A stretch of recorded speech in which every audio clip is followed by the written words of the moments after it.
right, it's 7 o'clock. I'm going to call the meeting to order. Roll call. Looks like we have everyone present except Stephen, but we know he is out for surgery. All right. Do I have a motion to adopt the agenda? Motion. I'll second it. All those in favor? Aye. Any opposed? All right. Agenda is adopted.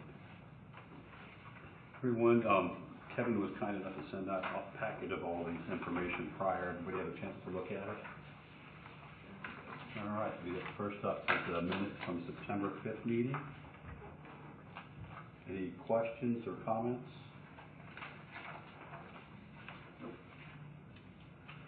Do I have a motion to approve the minutes? Motion. A second? Second.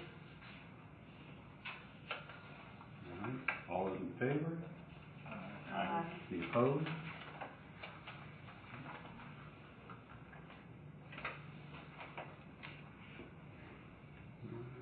Next up. We have some guests here for public comment. Does anybody? No one signed up? All right. Reports.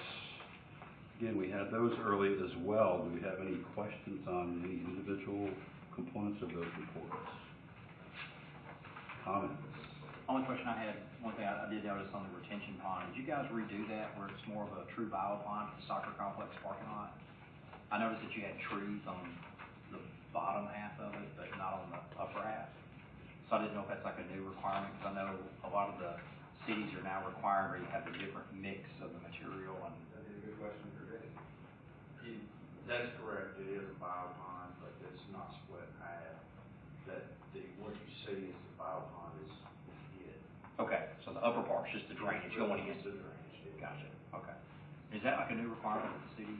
I guess for all of our facilities for park stuff, will we have to? It's a requirement for any development. Any new development. Yeah. Okay. And I think since about 2015 or something. Okay. Yeah. So I noticed some of them do it, like was at the park, and some of them it's just the ditch.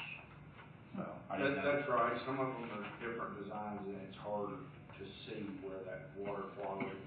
It's essentially two facets. It used to just be the flood control before. Now it's got a facet of water quality, which is really just cleaning the water, a certain amount of it, Gotcha. before the flood control. So that's what the bio portion of it does, but there's other methods of doing it. You can infiltrate into stone storage and filter the water that way, which you might not see any of that. It's not as obvious. But it's still doing the job. Yeah. Or they have big storage tanks, that can be buried completely out of sight, and you don't see them filtering the water. Gotcha. Yeah. I just thought that way we wouldn't hear any complaints from the parks department about everybody having the water run off, and you got that huge parking lot, now you're flooding my yard, kind of like everything else in the city that's getting bombarded. So make sure we're doing our part not to have that happen. That's the only question I had. All right. Any other questions or comments on reports? Do you have a motion to approve the reports? I'll make a motion to approve. Do we have a second? Second. All those in favor? Aye. Any opposed? All right. Next up, the new section for us here, communication from the board. Kevin, what was your vision for this? I think I just go through each member. If we want to start down here with Carlos, if you got anything, if not, move on to Mark. Not right now. What? I think for me, I'm getting a lot of people that will ask about the new building over here, just kind of asking the status and what's going on. And before the meeting was scheduled for next week, I just mentioned that there's the plans and everything's kind of going forward. So I haven't really talked to anybody since you planned the visit for us to go over there. But I think people are excited. I think they're excited about the pickleball part of that. And then the other comments I get is the outdoor pickleball. And so we kind of go, hey, hold on, hopefully we're going to get something soon, but that's really the only thing that I've had anybody talk about. I'd like to recap the trail of treats. just kind of go over, because I know we had probably more people than we've ever had before. We had a lot. Yeah. Or I shouldn't say than we've ever had before since Definitely since COVID. Yeah. To kind of go over that to see what areas that you think can be improved upon and, talk about parking and things like that. Yeah, I mean, overall, we've gotten nothing but positive feedback from it, but just from my perspective, I mean, I did see a lot more people coming in the front, which was a concern for me. That did not happen last year, so, I mean, me and Selena talked about how, I really don't want that happening, just that many people coming across the road on a really busy highway and stuff and backing up traffic or whatever, so, yes, I think something else probably needs to be figured out in the future. We talked about making it just a longer day, and just to where it can kind of be spread out more so there's not traffic, and then that opens up more parking, opportunities for people. But I'm certainly open to other ideas. It's just, that's kind of what initially we talked about with trying to solve that issue. But overall, I mean, it's a great event that a lot of people come to, and then, when 2,000 something people show up, I mean, I don't know anywhere that can hold that many people in just a confined amount of time, like in 2 hours. So, but yeah, I mean, even combining it, I know we've talked about the fall family block party. If that's something that the chamber wants to combine with us, with our trail of treats, to where we can, do one big fall festival, do different things throughout the day, and then have the trick-or-treating portion of it, in one section of the day. I think that's certainly a good possibility, so. I definitely think that's a good avenue to explore, since they're wanting to go down the path of not doing the fall family block party anymore. So Absolutely. to do something like that. Also signage to tell people where they need to go. Yeah. I think that was one Yeah. major problem. Yeah, that's why I had to stand where I was standing to try to get people to make well, sure. even like at the front of the park, Right. tell people where they need to park. And I think that goes back to not anticipating and we should have, but not anticipating that flood of people coming in from that. I guess just not even thinking about, people are just gonna go over to the Publix parking lot and Yeah. park all in there. That was kind of a big shock that they did that. But so. that won't be available next year. Right. Yeah. Yeah, so. And maybe like put a map out beforehand of where to park, where you need to go. Yeah, we had a did map, for just There was within the map. park, but, yeah, other locations parking. and stuff, yeah. Yeah. Is it too big I mean, sooner or later, if you've got an event that's too big to handle in your area, do we still need to do it? If it's gonna be an issue with parking and an For issue me, with I think the issue is we have it on a weeknight for 2 hours. And we have Saturday that's wide open in the day, and you can have as many people there as you want, coming in and out at certain times of the day. And you have different activities all throughout the day. Make it a day event. Yeah, So, that's and don't do it a weeknight. I'll just say this, I was coming to the event, couldn't find a place to park, didn't know where I was gonna go. Went around to the front, waited for people to cross the street because they were parking at Ace, they were parking at the Chamber, they were parking at Publix, they were parking at Kroger. There was nowhere to go. And so I was like, what do? I called John and I said, I can't even get in there, so I'm gonna go home. So everybody's packing into one place for 2 hours.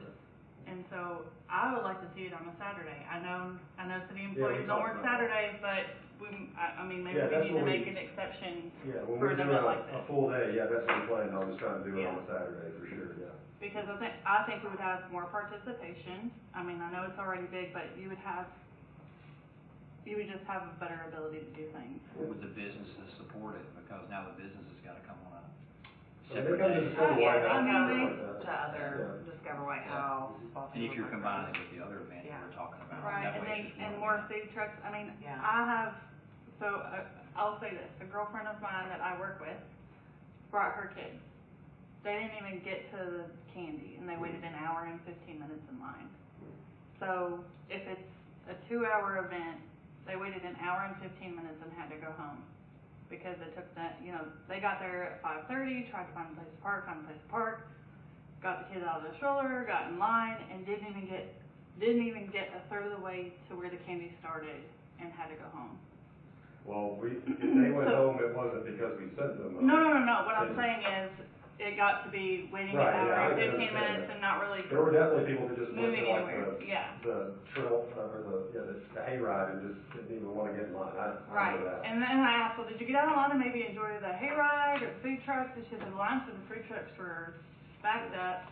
The hayride was fine, she said, but my kids wanted to, we were there for the candy and trick or treating. So maybe we start looking at it like now for how we make it better next year. Oh, for sure.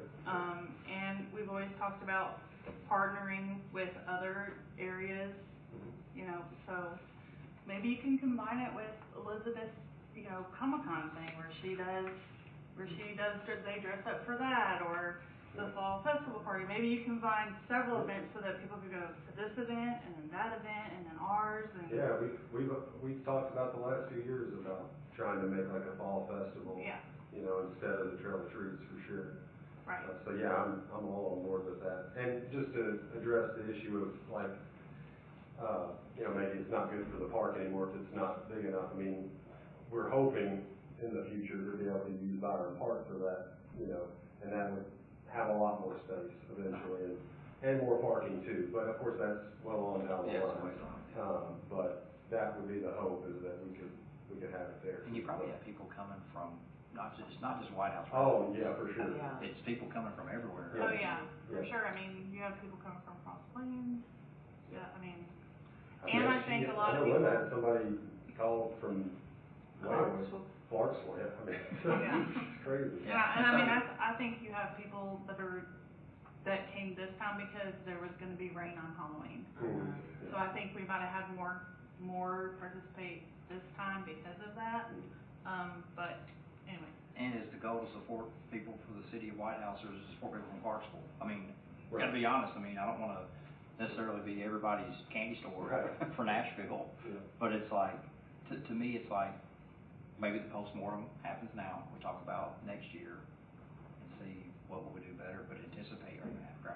And you can do a huge place and all this other stuff, and then it has 10 people show up because of weather or whatever else. Yeah, but do you think that the issues with the traffic and the people was just opportunistic with the fact that the Publix lot is empty at the moment? Could be. And it was just, hey, I'm gonna park here, I'm not gonna go back there where everybody else is, I'm gonna try to cut the line. Well, Because that's the back attitude combo. people take. I mean, Because back there it was full. It was full in the back.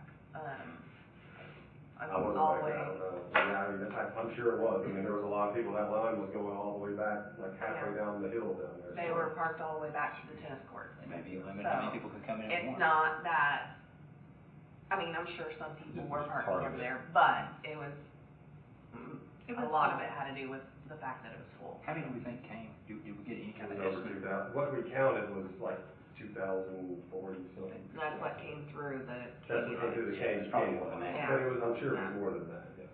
Yeah, because there were some people in the hayrides with us that didn't go to the candy line because of how long the line was. So I know there's definitely more than that, but who knows how many more. Yeah, I mean, I guess it's hard because, like, we used to have it at the high school, and I feel like the park's got more parking than the high school. And I know they parked all the way down, I'm sure, at the baseball fields and all that stuff too. But, I mean, we had 3,000 people one year for that, so, and, yeah, it's always been all online, I mean, but people come back, I don't know what it is, I can't Oh, believe yeah, I people mean, do I'm it. just thinking, I think the goal is to figure out ways to improve it and make it Sure, better. yeah, oh, yeah, absolutely, yeah. And I think, like I said, I mean, I think the fall festival is certainly, I think, the better answer for it, for sure, so we'll definitely start working towards that, for sure. Yeah, I think it'll have more vendor attendance too. We did. Combining the, if Oh, yeah, combined yeah, with fall sure. festival, you'll have more Yeah. vendor attendance. Yeah. And then maybe you can do like, inflatables and stuff like that with it too, so it's not just. Yep.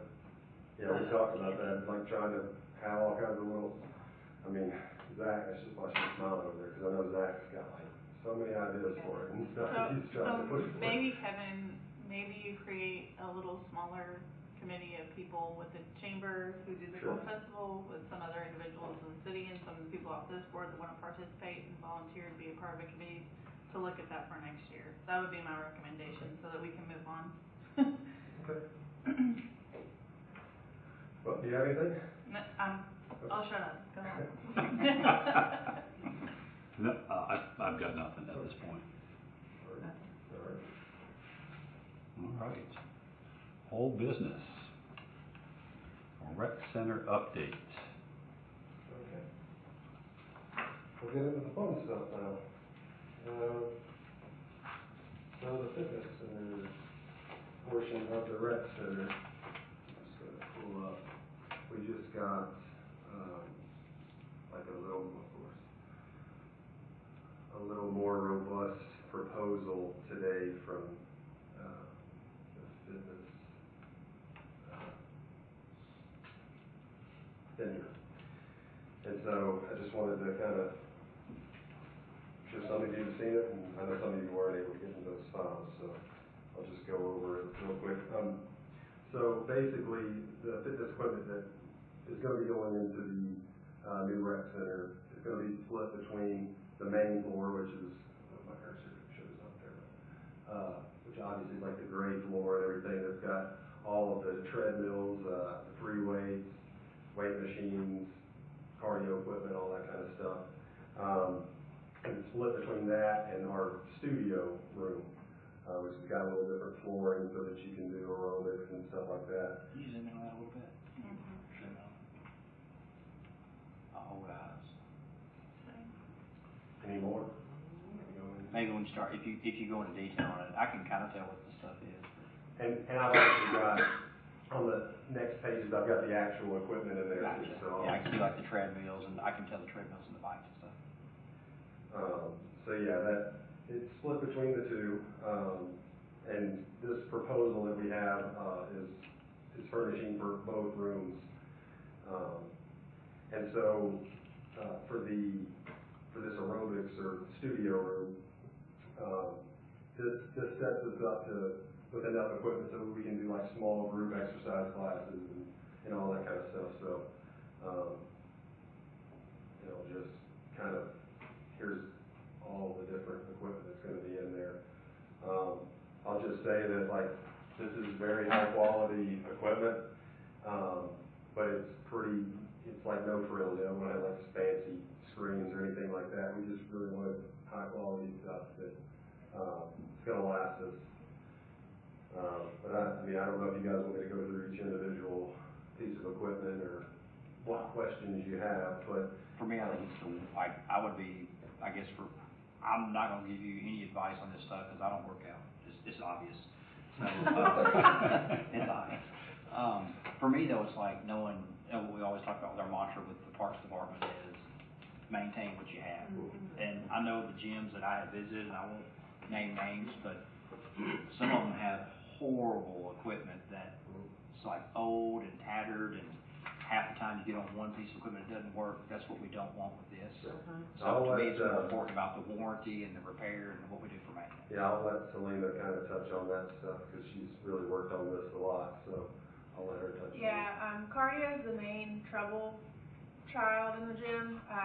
This vendor comes with a 3-year parts and maintenance warranty with the cardio equipment, and they have a regional repair rep that will come out and troubleshoot problems for us if it's something that we can't troubleshoot in-house. So they really expect that we'll have the support to keep things going, and with that support in the first 3 years, if we do a routine maintenance in-house and with the technicians, we can prolong our cardio equipment for 6 to 10 years if we really try hard for it. Why we see, or why I lean towards the not basic, but the screen options you see is those digital screens with the touch screens. They tend to fade, especially with cleaning usage. The displays go out and they're harder to replace. Those LED and just push buttons are a little bit easier and will stay sturdier longer. And is there like a replacement schedule, so, Mm-hmm. kind of like, Lord, to my mind, Like, my hey, money yeah. went to the same every so many place. years, like at work, every 4 years, I replace every office chair. Yeah, we'll try to build that out. It's 4 to 6 years based off their current recommendations, but like she did say, our sales rep did say, if we're consistent with our cleaning and our maintenance and technicians, we can prolong that, especially since they can be pricier options to replace. But yeah, we definitely will have to budget, in 5 to 10 years to start replacing cardio equipment especially. The fitness equipment lasts a little bit longer than cardio, but, yeah, we'll. So tell me again, does it come with a maintenance plan? Will they're gonna come like quarterly and It's not service a- the machines, or? It'll be as needed and called. And so that regional technician, how far away is he, and what's the turnaround time when you make a call? I don't know that right now, but I know he's Nashville regional, he's Middle Tennessee. Who on our team would be trained, or I say certified, but would be trained and able to do basic maintenance on the machines? Is there somebody that because I keep thinking about, we got limited park resources already, and then do you have to hire somebody with a different skill set that can do it? Because otherwise you have the liability of, something happens, right? Yeah, we'll have to, because they build it on site, and we'll get a demo and talk through all of our equipment, so it's something that everyone will have to be cross-trained on for our facility staff members. I would say nobody on our current maintenance staff probably has much expertise on these particular machines or anything, but obviously we've got people with a lot of technical expertise just dealing with any kind of motors or machines or anything like that. So I mean, I feel like we've got people that can figure some things out, but. Who maintains this building? Like if something happened to my chair, who would be the person that gets called to fix it? Ed, and he's gonna have an office in our. So he's like just a general park, he's not a parks maintenance, he's a No, maintenance he's person. maintenance, yeah, facility maintenance, yeah. Okay. And he has a part-time worker as well, so. Okay, that makes sense. How many, Yeah, he would definitely be involved. how many treadmills in this room here? 5. 5? This is the only workout facility, right? Is there another room like this or not? What's the white area right here, the entry? What's here? Bottom right. Where are you pointing? The bottom right. right. Oh, yeah. That's entry, So but there's like an entry, like I think you can't open it from the outside, this door. Okay. But, yeah, and then there's a staircase over here, but then, yeah, that's the door, come in, from that hallway. But then also, over here is where the locker rooms and stuff are, so people would probably exit that way to go to the locker room, but there's also an entrance up here as well, from the main lobby. I don't think with the equipment we were trying to compete with the local gyms. It was just more of having like a complement for Yeah, that's. senior citizens or everyone to come in and do it. That is the intention of this, is for this to be more basic, somebody that's just not looking to like, try to elite, weightlifting or, we're not gonna have humongous weights and stuff in there, so that, this is more somebody that's just trying to get a good workout in and stuff, so. That's what we would tell people is if you're looking for that type of thing, we have a couple places in town that, would be better served for that. But, I mean, to me, I could use all this, and I feel like I could get a good workout in it, so, yeah. But I also wanted to touch on too, I know they mentioned in their quote about, we can also trade in this equipment, when we're upgrading it too, so, at a discount, so, that helps as well when, starting to replace equipment, so. Something you find out you're not getting any use, nobody wants it, you could trade it in and get something like another treadmill, so. Going back to the budget part of it, since we only have a warranty for 3 years on those, can we make sure that we have at that 3-year mark money in the budget to start replacing and not 5 or so on, I just think in case? Yeah, that is probably a good idea, that'd be the starting point, yeah, for Yeah. sure. Yeah, you'll probably end up, just like our machines at work, if it's got a 5-year warranty, people typically want it to last longer than the warranty period. Right, but, So, Yeah, be prepared at year 3 and then year Yeah. 4, so Yeah, you're maybe maybe you doing one piece survive of year equipment 5. per year Right, yes, and in a rolling cycle. right. absolutely. yeah, 'cause I think you'll be hard pressed to replace everything every 5 years. Some things might need it, some things might. Well, yeah, you don't wanna wait 5 or 10 years and then you have to replace everything. I mean, Yeah. We're gonna be spending this much money. And if you're keeping up with the equipment, if you say, hey, I just had to replace the treadmill belts and they cost $200 to replace versus $5,000 for a new treadmill, then it's the whole cost equation of your maintenance, and if your maintenance starts outpacing it, then you swap over. That's it. But we budgeted $250,000 to do all this, and it came in at $229,000, so we came in well under budget, so I'm proud of that, so, is there any other questions or concerns with this? Do I have a recommendation to take this to the Board of Mayor and Aldermen, that this board is in support of it? I'm not an expert, but I think logically you're going through the right process, and if you consulted with people that use the equipment, I think it's good. And I think you mentioned you've been all over it, right? So, Yeah, and I will say this company, they're in Vanderbilt, they're University of Memphis, they're at Ole Miss as well. They've worked with Bartlett Parks and Rec, for their rec center, and they were with them for 20 years, replacing and maintaining their equipment. And then when it was switched to the YMCA stuck with this Lifetime, our Life Fitness. So. Well, do we have a recommendation to say go ahead and move forward with it? yeah, based on what I know, I would recommend. Yeah. Everybody in favor? Aye. Any opposition? Run with the ball, Kevin.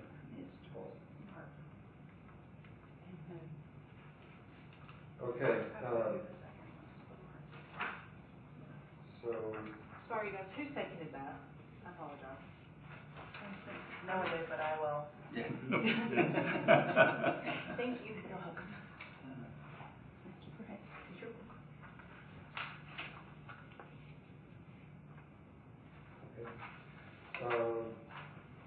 so, unfortunately with the furniture, actually, I won't say unfortunately, because I'm gonna show the proposal that we have. But, it's not gonna go to the board in, November, and I've been assured that we've got plenty of time, but it's just not where I want it to be, and we're planning on getting a proposal from them tomorrow, and then they said that their software went down for their proposals, and they're not gonna be able to meet our deadline, so, which, to me, it makes me feel better, because I felt like I was rushing to do it, and it's not the gaming part of it, it's just not where I want it to be yet, and I'll kind of go over that right now, just to kind of show. So, when we first started out, and I'm sorry I don't have like a digital file for this, this was the layout for what we were going to have in the gaming portion. And it was going to be like these modules that you see down here, like these gaming desks. It was a really neat setup, and it had like 22 stations that were in there. And in the middle, we were going to do gaming PCs, and then on the side walls, we were going to do like console gaming, which is like Xbox, PlayStation, Nintendo Switch, and stuff like that. So it was going to be kind of a hybrid setup.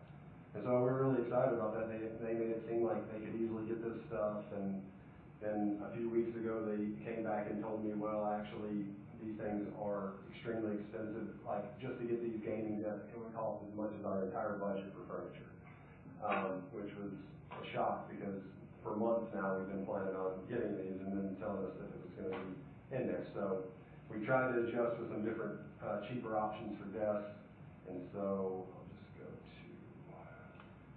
Was it the company that we're using for all the furniture, like all of a sudden just said, oh, they're too much, Yes. they didn't give us any kind of inkling beforehand? I guess they hadn't really priced it all out until that point, so, yeah. And so then they came back with some different options, and I've settled for this desk that you'll, see here.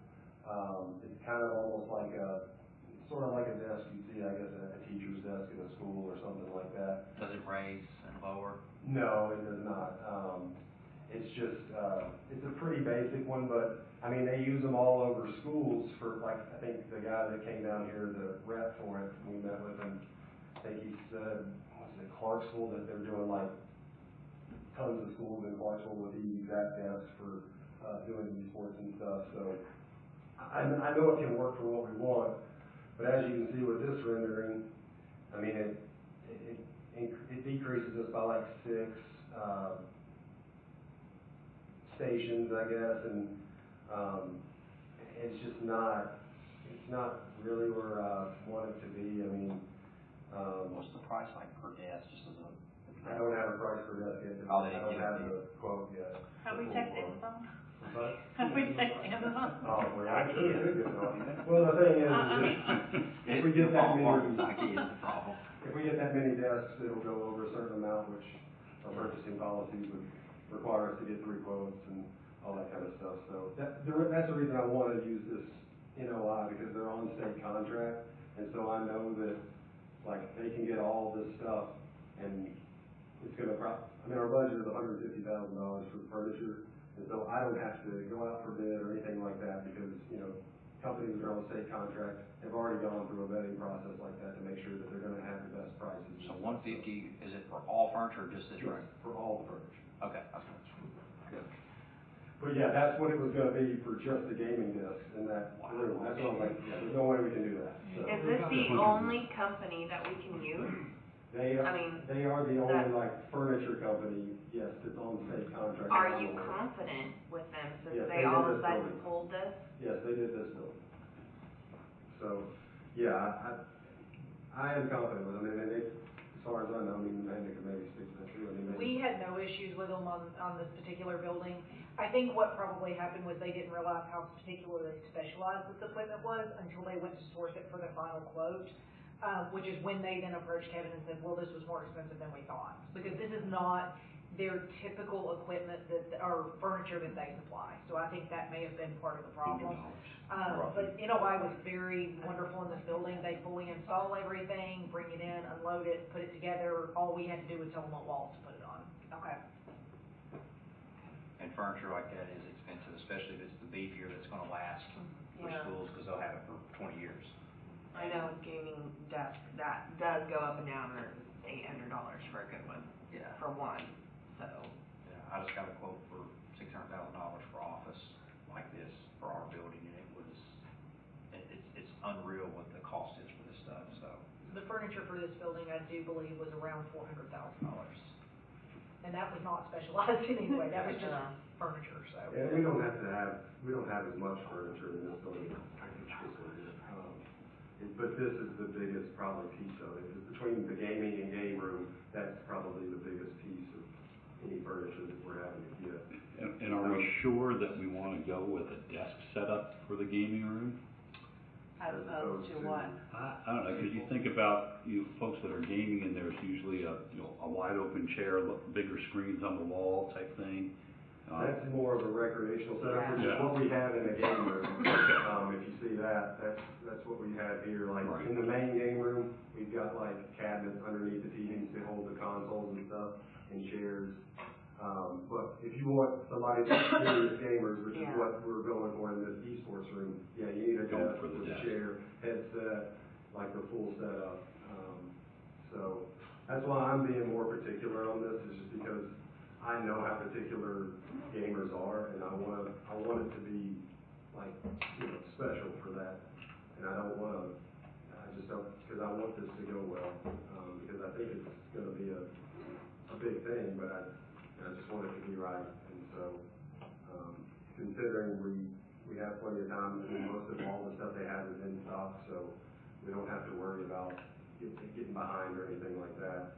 I just wanna make sure that we do it right, so. So your next deal is wait for the quote for this They specific. said it'd be maybe, November 15th, so, which I guess I could technically try to squeeze that in before the Board of Mayor and Alderman, but I rush to try to, do all that and just make a rash decision on that. I'd rather just bring it back to you guys, like, I'm sure we're gonna meet again, maybe in December or something, and let you guys look at it and feel more comfortable about it going forward with that, instead of, just making some rash decision like that. I want everybody to be excited about it, so. But I did want to just briefly kind of hit on the other things that are in here. As you can see, this is the game room setup. Everything, they'll provide everything in here except the arcade stuff. That's on us to get, so. And I'm in the process of researching the different types to try to get in there and try to keep it under budget. And we've already gone through and picked out most of the finishes and everything, so it's just as soon as we get the proposal, it's just tweaking the little gaming stuff and we're good to go. But in this room, like I already touched on, there's going to be these cabinets that they're providing so that we can keep the console games in there. And we'll have chairs and then TVs at each, so it'll be 3 TVs set up for console gaming in the game room. Quick question. Yeah. Why do we have the console gaming out here and in? Because we want, in the esports area, we want that to be more competitive console gaming. And out here, it's just more for recreational use, because we're thinking, the gamers, they're pretty, they like to be, they like to have their own little space, away from people. But if it's just some kid that wants to come in and play a little bit for fun, we wanted that option out in the game room. So, which that's a typical setup that you see in game rooms in rec centers is this. It's the esports section part of it that we're pretty unique on. So, but this right here is, I think they just went to one the other day at the conference we went to, and this is what you pretty much see everywhere. So, we got like this table down here. That's actually like a gaming table that has like a top on it, and then you can play like card games and board games and stuff like that. So, and then you can put the top back on it to where it saves where you were at and stuff like that. So, I think there's a picture of it right here. So, and we'll have foosball and ping pong ball tables. And Get a good foosball table. Yeah. Because like if you get a cheesy foosball table, it'll break in the first Yeah. 3 months. Get a tornado. Same with ping pong. I've got one at my house I could probably almost give you. Get a good foosball table because it will tear up. It'll take some heavy use. Yeah, it's people spinning the rods. Okay. I'll check If on you that. buy the one that I see there, I can just tell if that's the one. Yeah, I don't know if A they foosball just player would not play on that table. Yeah, I don't know if they just put a basic picture or not, but I'll check. Yeah, get a tornado. Because it'll last. But that's where we have beanbag chairs and side tables and stuff like that, so. And then that's just the shelving that's gonna be in the little storage room that's there for the game room. This is just a staff break room, pretty basic. It's gonna have a little booth, tables and chairs, nothing too crazy there. This is for the event lobby. This is on the first floor, so this will be the main entrance when the building first opens, and they're working on the upper parking lot, when they won't be able to come in the second floor. This will be the main lobby during that period. And then in the future, we anticipate this being more of a member-only entrance, but of course most people will have memberships and just have their card where they can come in that way. But yeah, it's gonna have like a concession stand and warming kitchen area there. So you've got cafe tables and cafe chairs. Then like just a couch / sitting area right there in the middle.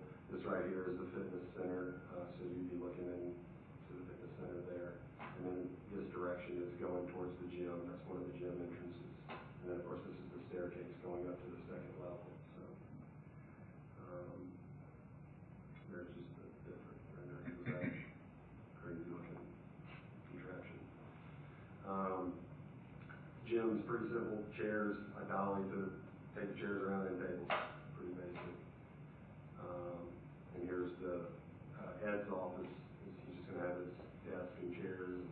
we get the covering for the floor? We have the one we have, but we don't have another one.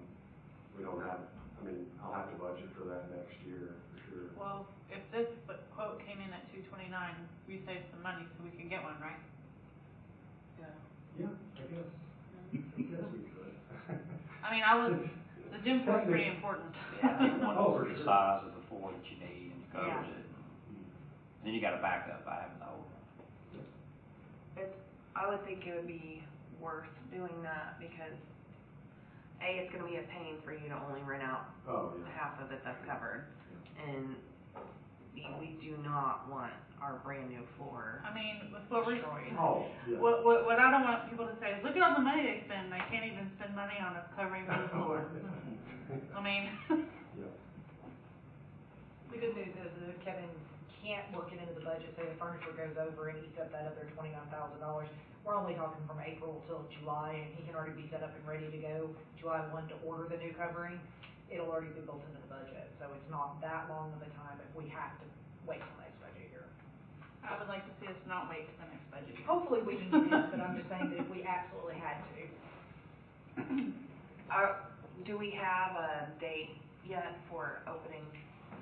No, we have our next progress meeting next Wednesday, so, yeah, I plan on, of course, we have our study session or whatever, the following day, so I'll have an update for you on that.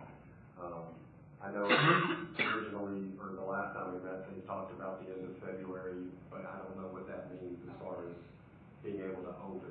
I know that, I think there's an anticipation of April that Jerry's talked about, but, you know, I So, don't know. what about equipment other additional equipment that's gonna be going in, and when will will the Board of Mayor and Aldermen need to see that budget as well? Will that have to go as basketball, volleyball, pickleball stuff? So we have pretty much, we have the miscellaneous items that we budgeted for. We've already ordered the volleyball, sand and scoreboard, or, Yeah, score tables Score tables, and then, right.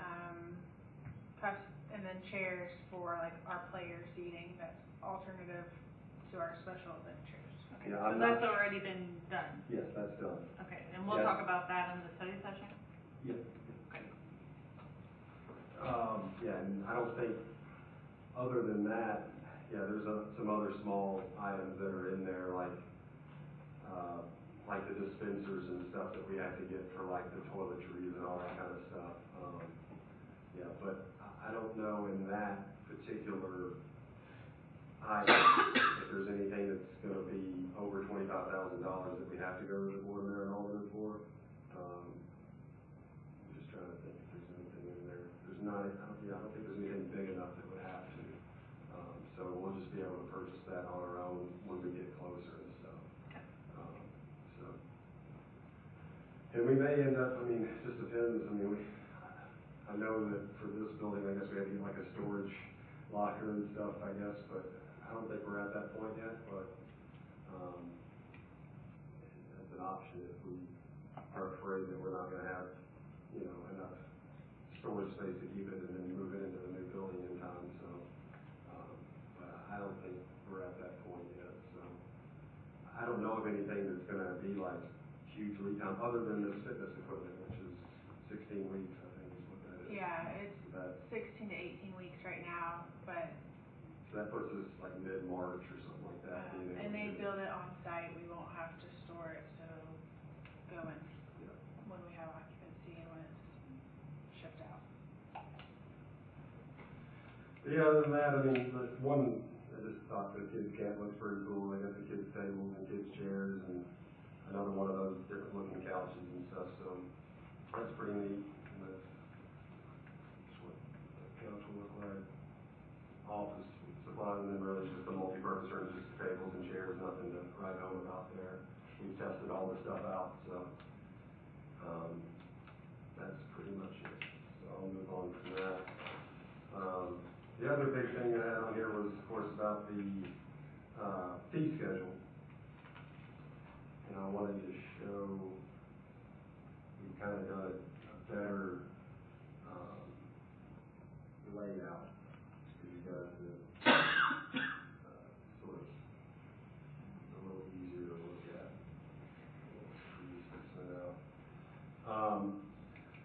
So, I guess the first thing to, question with you guys, I mean, I know we brought it up in the past, but, you know, our intention was, to start charging membership fees starting in July.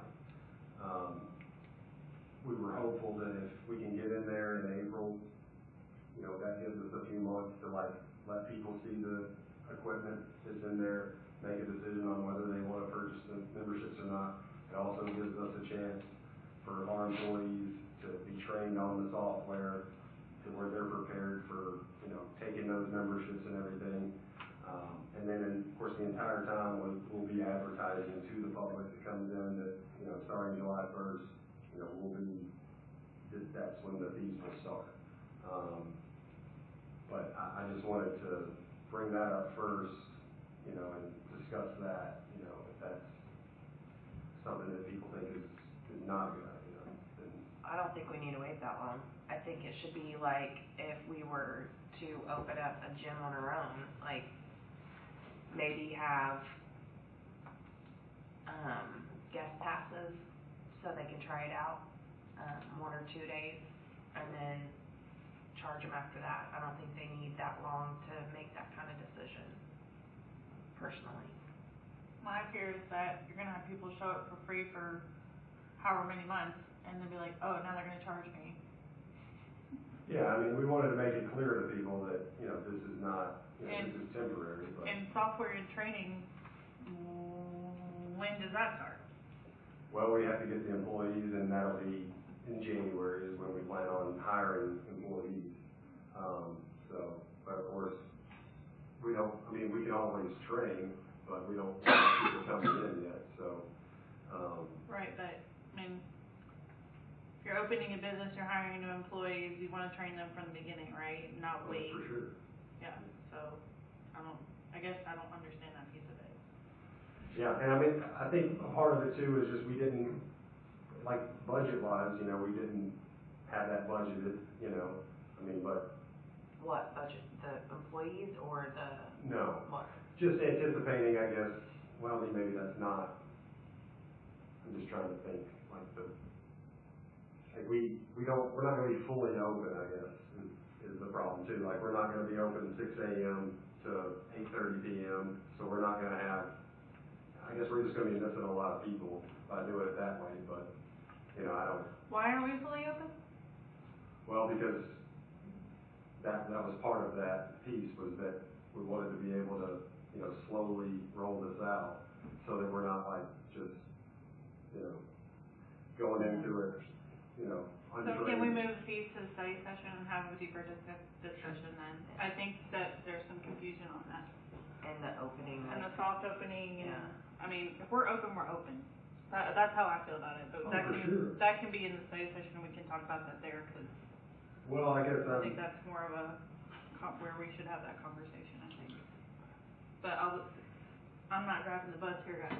You guys. No, I agree. I think when we open that we should be open. And they need to be fully trained. Obviously, you're gonna have some hiccups because with any kind of store opening or any kind of opening of a new place, you're gonna have hiccups. But that's part of it. But when we take something to our residents, we need to take it completed, and this is what we're offering. Not, this is what we're offering now, but then later on it's gonna be a little different.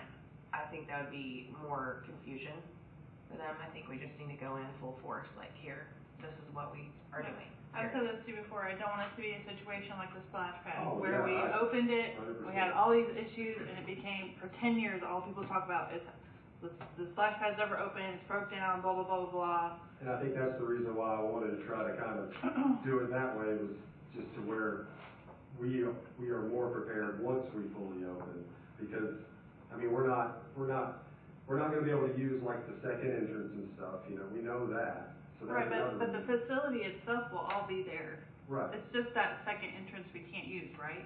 Right. Okay, so, that doesn't make any sense to me, Kevin. Well, I mean, people aren't gonna be able to. Fully open, meaning you can't use the second entrance, is what you're talking about. When you say fully open, what do you mean? Well, I mean, we will be fully open, like, we'll be, but we would, like, we're not gonna, what we planned on was like 7 AM to 5:30 PM, like, that's our hours now, or that's what we work.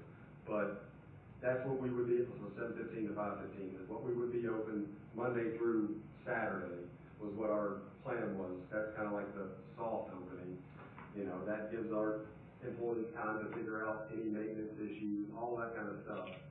And then in July, we're open 6 AM to 8:30 PM. I mean, we've got it on the, here. I think, But that is the budget piece of it, is we did not budget to have another full-time employee start until July. So we need that other employee if we're gonna do the fully To 6 extend the AM, hours. 8:30 PM Right, but- and all that. Is this the first time we're hearing that? I don't think so. No. It's not the first time we're hearing that we're not budgeted to open fully when they were supposed to open. I always thought it was, that you would do a soft opening, but I didn't know about the hours, so I mean. That's what I mean, like, Yeah. I thought we were gonna be full steam ahead. When will, I guess, and you still don't know the full answer, when will all the equipment, all the, everything be physically in there? I mean, the plan Software. is for as soon as we're able to get in the building. Which would be, you said March maybe, Maybe right? March, April, yeah. Yeah, so I The would last almost, thing that would go in there, I guess, would be the fitness equipment, yeah, so. and I would say until everything gets in there, you can't open. Mm-hmm. And I well, would, yeah. and I would just say, hey, to me, maybe the way you do the soft opening, because you said your hours right now are kind of the same hours as the city employee hours. Except extended to Friday and Saturday. Yeah, why not do a soft opening for city employees? And a limited, I mean, try to come up with some way that you gotta stress test the system a little bit, you gotta stress test I wouldn't let people just come in and go, hey, it's open to go work out. I would say, you gotta come in here and fill out paperwork, you gotta sign up, you gotta get your access card, so that way you stress test the system and you learn what doesn't work. You don't have to have the full hours, and you could even say, hey, we're gonna be open Monday through Friday to start out with, until you get that full staffing to be able to do it for the extended hours on the weekends. But I think if you have something documented and kind of what your rollout schedule is, I think people will be okay with that, knowing that's gonna ramp up, but that way you don't necessarily have hiccups and create a bad experience when you first start out. Yeah, I mean, that was the thought process is, you know, that's why, you know, we had it 7:15 to 5:15, Monday through Saturday until July. And I mean, I'm not saying that. I mean, I'll personally never be able to go to that. Right, I understand that. And a lot of people who live in White House will never be able to do that. I understand that, but that's, you know, that's what the gym is now. And so that's why we're just, it's this slow process of trying, I mean, it's only a few months. But then in July, I mean, we're open right here, 6 AM to 8:30 PM, Monday through Thursday, 6 AM to 6:30 PM on Fridays, and 6 AM to 6 PM on Saturdays. That's pretty standard of anywhere, any rec center that you see. And no Sunday hours ever. Right. Well, I mean, people can reserve a time to rent a certain facility that's in there. But that's pretty standard everywhere too. I mean, there's some places that are open on Sundays, but even if they are, it's like 1 o'clock to like 4 o'clock, or 1 o'clock to 6 o'clock, or something like that. You're open more than banks are. Sorry, I didn't work for banks. Well, this is a gym though, like, for people to work out, our residents to work out in, that our residents paid money for, you know, and, or with our taxes, and if they can't ever use it. I mean, we're just talking about, you know, 2 or 3 months before, I mean, Right, that's all but it is. these, the 6 to 8:30, and the 6 to 6:30, and the 6 to 6, and the Sunday close, that's your final hours, Yes. when you're fully open. And that is, trust me, I've researched this for years, that is standard of everywhere. That's probably more than what you Now, have. there's some that are different, like Gallatin, they're open 5 AM until 8 or whatever, but that is basically the average of everywhere else. I've researched everywhere, that is standard. And then you've got the same thing though, like, I know you're talking about the gymnasium, things like that, but you've also got your sports leagues that will be Yeah, accommodated we'll all probably day. be in there later. It'll be in there, you'll be there later during the week, Sure. because of basketball practices, Yeah. So you're gonna have the gym open, and you're gonna have, I mean, Sundays you'll have leagues that'll play, so this is just kind of what you're saying for, hey, if you're a member of the rec center, this is what you get for your money. But it's gonna be used for all the other community activities of whoever reserves it or whatever sports league you're running at. Basketball, volleyball, you'll have games on And I think Sundays. the thought process too of like, you know, we're not charging money for people that are coming, it's open 7:15 to 5:15. Well, that's why it's free, because it's limited hours. So, you know, that's why we're not charging people. Well, what's free? The 7:15 to 5:15 for that first few months, we're not charging First anything. few months. But you would still wanna register them in the system and make them check in like it's a deal, but then it gets a kind of a try before you buy. And then, like, yeah, we're telling them, you know, once July hits, it'll start. Right, you won't be able to get in without making a payment. Right. That was the thought process. But, again, I'm open to any suggestions here. I just, you know, that was the way that we planned this, budget-wise and everything else. So, but, I mean, we can always make adjustments. How many We people save you hire? money on our part-time hours and stuff like that, so I mean, like, we can make it work if we need to bring in more part-time to kind of get us by until July, if that's what we need to do. How many additional people was it you were having to bring on? We're gonna hire 4 more part-time, that'll give us 6 part-time in January, and then 1 more full-time in January, that'll give us 3 full-time, and then another one was planned for July, that'll give us 4. Cause you're gonna need that coverage for sure, so. So in our meeting next Thursday, are we gonna go over what each one of those employees are going to be doing? Yep. So we Yep.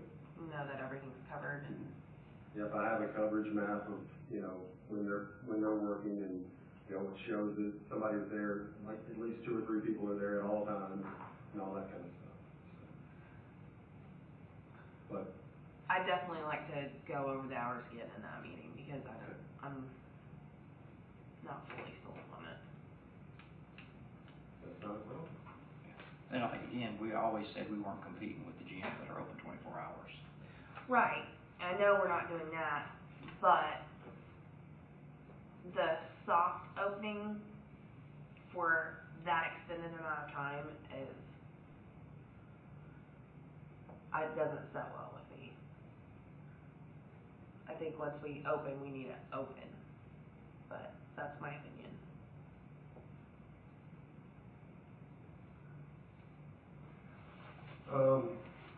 Well, to go into the membership fee part of it, because that is something I would like to try to get done in November, but of course, we can wait till December, but I'd like to get it in November.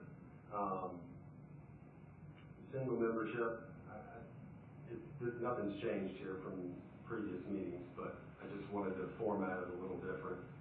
The single resident monthly, $25, that gets you access to the main and auxiliary gym, the track, wellness center, game room, esports room, and all the fitness/aerobics classes. And then, of course, $35 if you're a non-resident. If you're a resident and you want to pay annually, it'll be $250. That's basically giving you 2 months for free. But if you're a non-resident, you don't get any discount, so you have to pay the full amount. Household, $55 per month, $75 if you're a non-resident, and it's $495 for resident annually. That gets you basically 3 months for free. And it's $900 for non-resident. Do we wanna encourage non-residents or discourage non-residents? That's up to you guys. I mean, my opinion is, we all talk about taxes, we're taxpayers, and this is a city of White House place. I would say, if you're a non-resident, I would offer them the ability to do it, but I would almost raise the prices of the non-resident. We can do More that. than what we already have. Yeah, I would. We can do that. I would say, hey, look, you live in Goodlettsville, you can go to the Goodlettsville Rec Center. You live in Gallatin, you can go to the Gallatin Rec Center. It may be they work in White House, that's why they wanna come here, but I would almost raise it for the non-residents. Cause remember, we're paying the taxes, we're footing the bill, putting a lot of money into it. I would like to see the non-residents, but I think you guys have done the research on what other people pay and kind of what the bump is on that, so. Yeah, we've tried to keep this comparable to other places, but, I mean, there's other places that charge way more too, so I mean, Yeah. that's totally up to you guys. It's like, are you trying to get more people in it, or are you trying to make it for the citizens of White House? So what do you want to do, just double resident fee? I don't know, I mean, I know you said you, We did that I don't with have a point of reference is the problem, but We did that with the other fees, like the rental rates and stuff. That's what this board wanted to do. We wanted to double, from the hourly rate, so we did that. So, I mean, that would make sense. I mean, so, yeah, I mean, I have no issue with that whatsoever. So it's saying like, if you're saying if you double it, it'd be resident monthly is 25, non-resident be 50. So, I mean, it depends, are we trying to discourage people that don't live in the city limits of White House to not attend? But if somebody lives just right across the line, but they're closer to them, that discourages them. So, I don't know, I was just throwing that out there, because I know everybody's always talks about tax dollars, and you're paying your tax dollars, and we want to support the people of White House. I know we pay a lot of taxes here.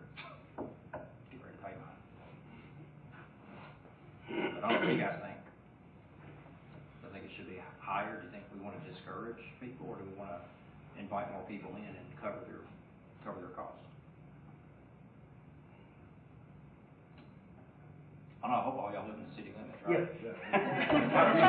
I'm not offending somebody. Oh, no, I'm thinking Cotton Town, right? Yeah. And, Crossway, And that are just that's probably a the couple two miles closest. away. Yeah. Yeah. But I mean, Hendersonville and all that, They don't pay that's taxes, just. but I know. that, I mean, And I'm paying taxes. I know I pay a lot of Yeah. taxes for this city, and I still pay my garbage and all my sewer and everything else on top of that. And if we're gonna control the growth, it's just like an impact fee to me. Hey, let's have an impact fee. Let's throw it out there to discourage people from coming in here that don't live in the city limits of White House. But I mean, that's, you've researched it. Yeah, I mean, no, I have seen it that way. I have seen places that have doubled it.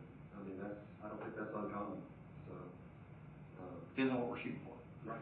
So if we double it and we find out down the road, a year from now, that White House residents are not signing up for it, right? And we want to encourage more people to join. And the way to do that is to pull from outside the city. So we take it and we offer a discount at that time from, hey, for the next 30 days, you can sign up for it at the resident rate. And you can promote it. There's different ways to approach it at the same time. Yeah, because you don't want to get overloaded with non-residents Yep. pushing out residents. And do we have to have these fees to support the budget? Do you have like so to me, where does this money go? So if you go, if I'm making a budget for my business and I'm going, ooh, I've got to have at least 400 people signed up a month, or I can't pay my employees, I got to go down 2 people. No, it's not. This doesn't have anything to do with what it costs us to run and manage this.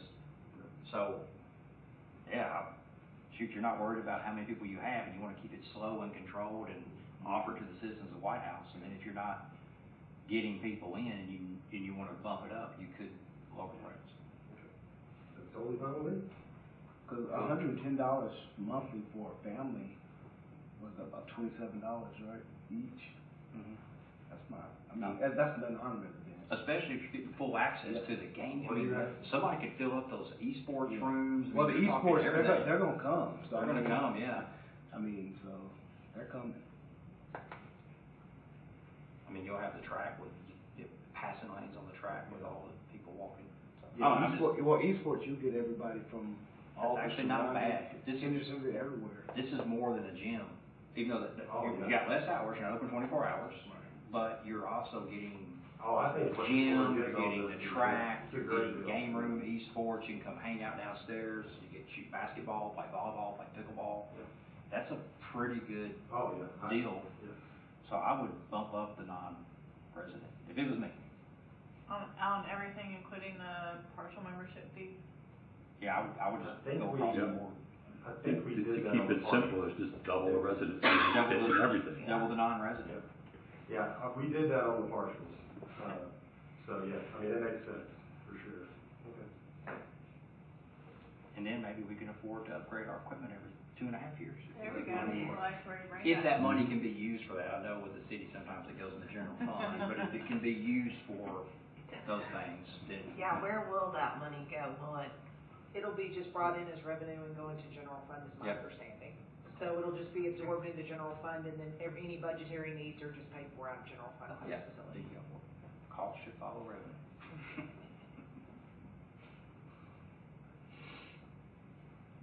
So that means the non-resident, seniors, $30. You okay with that? Yeah. You okay with that? Mhm.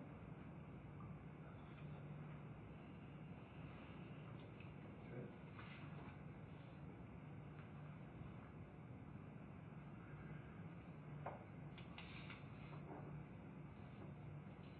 Okay, and then on the, and we've already done that on the partial memberships, so we're good there. And we've done that with the room rentals, but just to go over the room rentals, we did set a deposit fee. I know we didn't have that previously, so we set that at $50 for multipurpose room 1. Whether you're just using 1A or 1B or both, it's $50. And then multipurpose room 2, $50. Same thing for the game room, auxiliary gym, and the main gym, we have a $100 refundable deposit. Hourly rates, $30 if you're just using 1A, $30 if you're just using 1B. If you're using them both, obviously it's $60. 1B is the room that has the sink, fridge, and warming cabinet. If you're using multi-purpose room 2, $30, $60 for non-resident. The game room, it's $15 per hour, but you need, if you're going to do that, we want people to rent that on top of the multi-purpose room, which we've gone over before. The auxiliary gym, $50 an hour. We do not want tables and chairs in that room. And then we did do the add-ons for the gym. So we've decided to do $100 if you want to have table and chair use and have it set up. Is the auxiliary gym where the pickleball courts are? I'm sorry? Or where are the pickleball? Aren't you going to have some little pickleball set up inside? An auxiliary gym. In the auxiliary gym. I mean, you could also do it in the main gym if we put tape down and stuff, but. But you're going to have it lined out in the There will auxiliary actually be gym. lines in the auxiliary. And then I also added the same thing that we did for the community room, just nonprofit organizations will have a 50% discount for the hourly rate. But all the other add-ons and all that will still apply. And we have the $100 floor covering, and that's the policy that we passed some years ago. So if you want the floor cover on there, it's an extra $100. Or if we deem that you require it. Right. Based on your activity. It's by our discretion, yes. Yeah, because pickleballs will chew away on that gym floor. I would almost not let pickleball be played on the main gym unless it was. That's a good point, yeah. Because it will chew up that floor. The auxiliary gym, if that's kind of intended, it's the same surface though, right? No, it's a different. It's a different surface, yeah. So I would, yeah, pickleball's rough on the gym floor. And maybe you have it if you have like special events, but I just wouldn't want to be playing it all the time in there. Yeah, that's good. Are we gonna be, more strict on the cleaning fees in the new area than we are right now? I know we kind of touched on that, was the last meeting. So, I guess where that comes in is like, we just don't give them their deposit to them. Okay. Yes. But are we gonna, Yes, for Okay. sure, yes.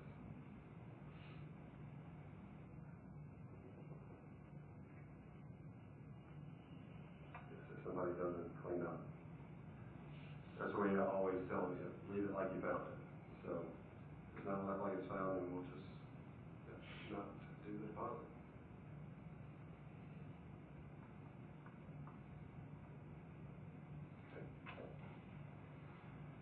So as far as just the fees go, are we good with those? Assuming we do the double, the non-resident rate for the membership portion. I think you're okay.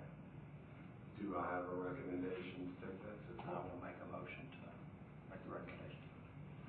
Do we need to discuss the employee ones first? Do you want to do the employees separate or as part of this? The Oh, employee. yes, that's a good point. But yeah, I guess, yeah, we can lump it in, that's fine.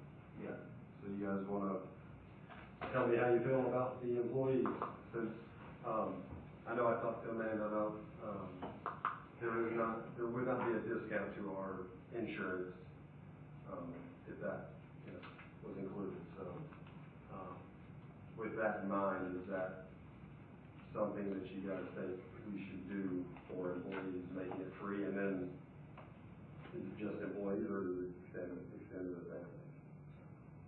What do you do with other stuff, like for, like employee benefits that involve city, use of city facilities, rentals, or anything like that? Do you do like is the rental fee reduced for an employee right now?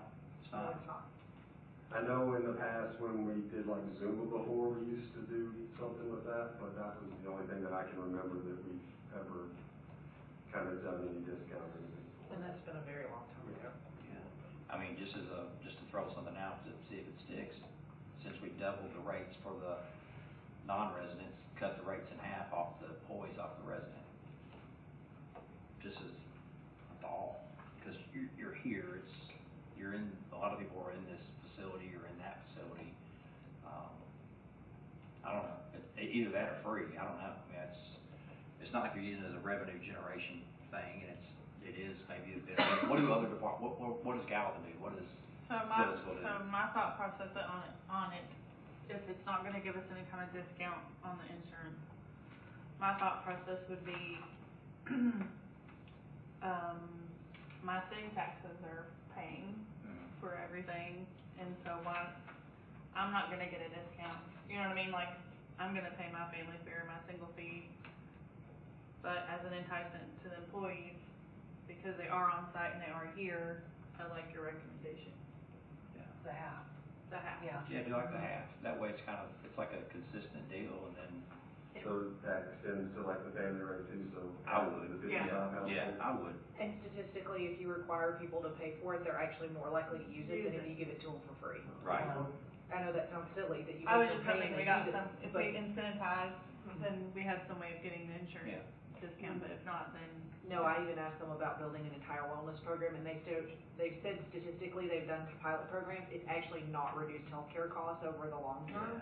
And they've done it probably in half a dozen different types of organizations, and it just doesn't reduce it, so there's no benefit to them to do that. I think if you cut it in half, that way I agree with the part of like having a little bit of a skinny but it's like we get discounts on machines at work, so our employees buy and use our machines. Right. Which I think is good.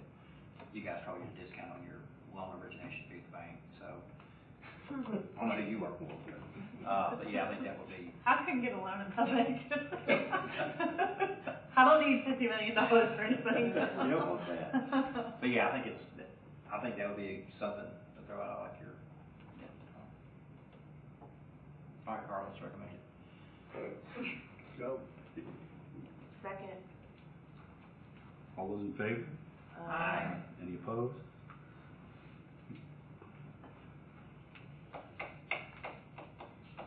Okay. Department fees, I don't have any updates with that.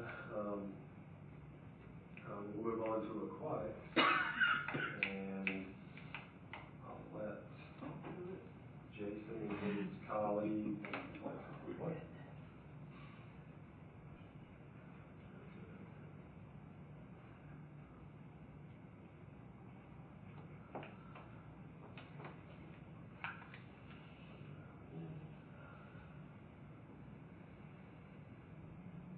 I don't know where you want to start. So you can start there. Come up. Yep.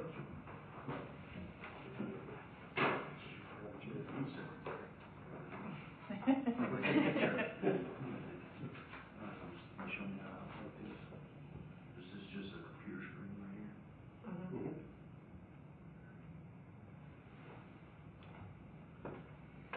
I don't know if that'll work for that or not, that keyboard is not working for it. No, That's all right, I was just, it's small and a little bit hard for me to see. Just learning how to navigate around. Can you close those comments and it'll make it bigger? Yeah. Excuse me? The comments, hit that X up there. Yeah, perfect. Thank you. All right, so I'll get started. Y'all have met me a couple times, some of you over the years, some of you not, but I brought Nettie with me. She, has started helping me with some of the stuff here in White House that's dealing with any specific sites, which plays into the park stuff that we're doing here. Not so much on the utilities and that side of things. So anyway, Nettie's helping, over the last few months with the projects here in White House, and she will continue to help, if we progress, the pickleball and aquatic stuff here. So that's why she's here. She was also integral in the drawings, whether it was her or some of the guys, designers that work with her. So this is Nettie, and I explained to her how your board works, and city staff and everything before. The way we drew this up was based upon the meeting when I was here with y'all last time, hearing what you wanted for the aquatic center and for the pickleball courts. So we came up with about, I think it's 5 separate locations that we discussed last time for pickleball. Some of them have 2 courts, some of them have 4, and I think we're as high as 6 or 8 on some of them. They have more space. So really, it's just to continue that discussion with no set target on how many courts that y'all wanted, but to see how it fits in with each of those locations. For the exterior courts, everything we did was exterior. And by the way, we did not get one drawn in, which there didn't seem to be much interest. Jan, I think, said that too. Over on the back side of the W.O. Anderson soccer park. I noted that one, that there was space back there limited by wetlands, but it didn't fit at all. So even though it wasn't wanted, it's not an option at all. So 5 spots for pickleball court, and then we lead into the final pickleball court option is actually over at Byram, which is sort of where we segue into the aquatic center facilities and discuss that. So I'm gonna let Nettie come up and flip through these. She can probably answer any site-specific geometry space questions that y'all might have for the pickleball courts. But I think that probably will go fairly quick, and it's gonna be driven by what question or discussion comments that y'all have as much as what you see on the screen, because there's not a lot that we can really add to what you're already looking at until we get to the aquatic center stuff. So Nettie, if you'll walk us through that and field some of these detailed questions that may come up, we'll do that. And she also visited the Gallatin site for aquatic center, so she'll have a better opinion on that. So the first one here is off of Northwoods Drive, so there's an existing park there. So it would be a demo of the existing park infrastructure to install the 4 quad pickleball courts and then additional parking, because right now there's no parking there. So parking would be required here. There's a playground there now, right? Playground and a small And pavilion. there's a sidewalk that loops around. It goes around. And then maybe I think there's a pavilion there. Yeah. And trees like that, or one tree. If you remember last month, we had the pickleball court, same as these, shifted up on the road. There's no parking, i.e. you'd have 3 or 4 cars that could park on the curb. That's what y'all asked for the change. So this was showing you demoing all of the existing facilities that are out there now.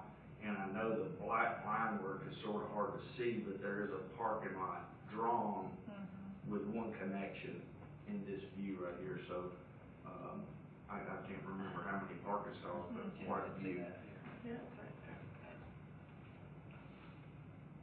I had 25 proposed, so 2 of them would be ADA parking.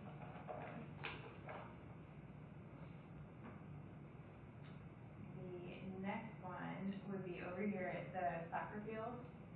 There's a small portion of land close to the highway there that's not very usable, except you could squeeze some pickleball courts in there. It's not big enough for a soccer field. But it's far enough off the road that I think it would be a safe distance for people to go play a pickleball. You can add some sidewalks between. So this is that upper field close to the road. The newest field. I'm sorry? The newest field. The newest field, yes. And then the sidewalk there would go between the pickleball and the field.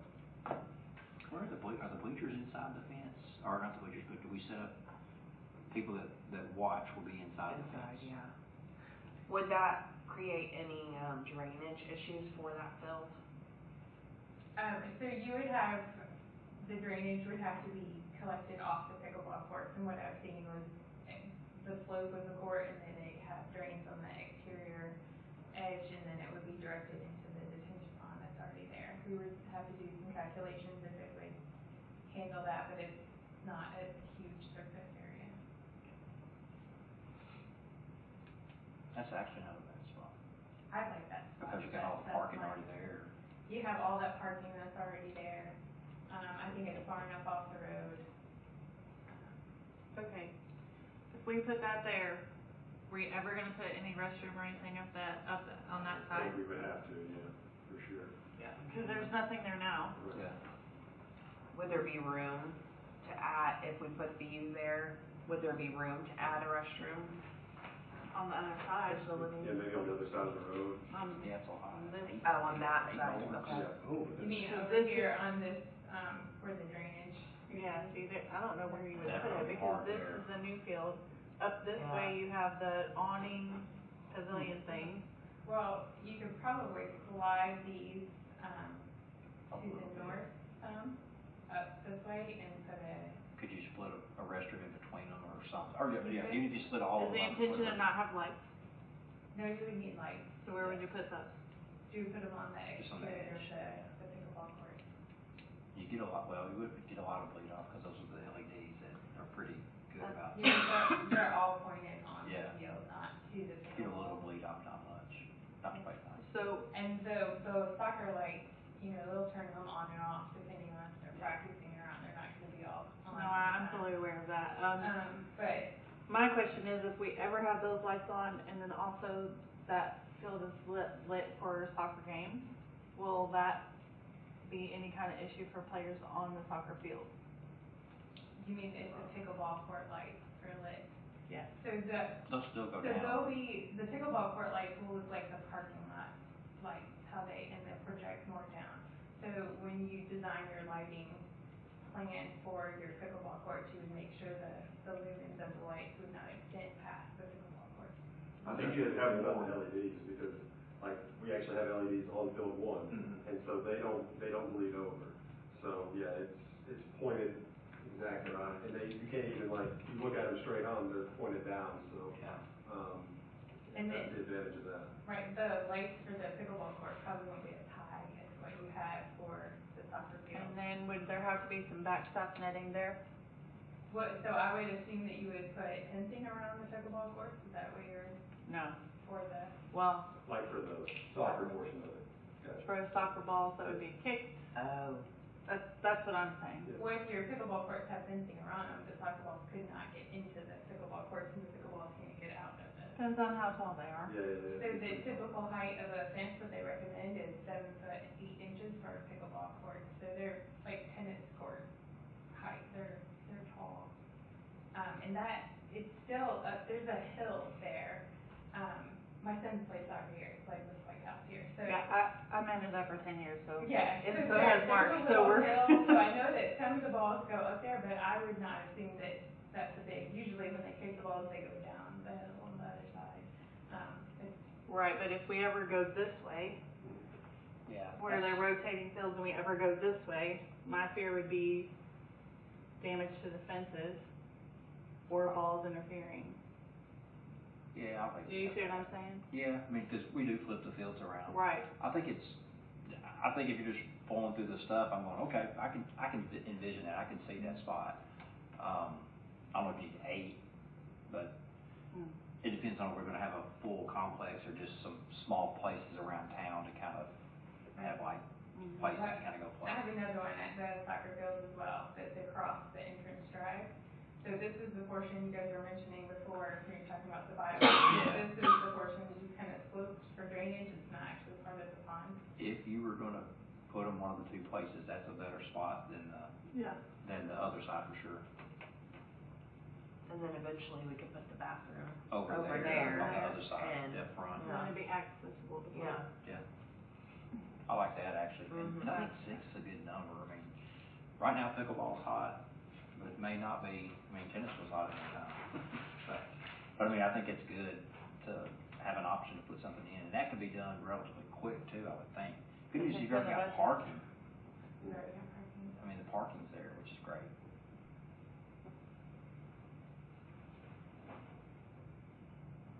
Not a bad spot.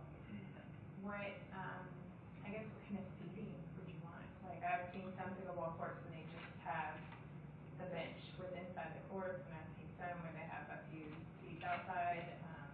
They did one, I live in Lebanon, they did one at the rec center there in Jimmy Floyd, and they have like a little gazebo with, that looks really nice. So just, what do you envision, I guess, for? I don't know, I guess, are they doing pickleball for school now? No. Pickleball? Not yet. Not yet. Yeah, it's not yet. I think for now, probably just like a bench Yeah. for the players to sit on and maybe a couple people. But for this add-on. Yeah. Now, if we look at Byram, Byram that's- Then later you on, would do that's a something more different, yeah. advanced, I would think, which would be cool. Okay.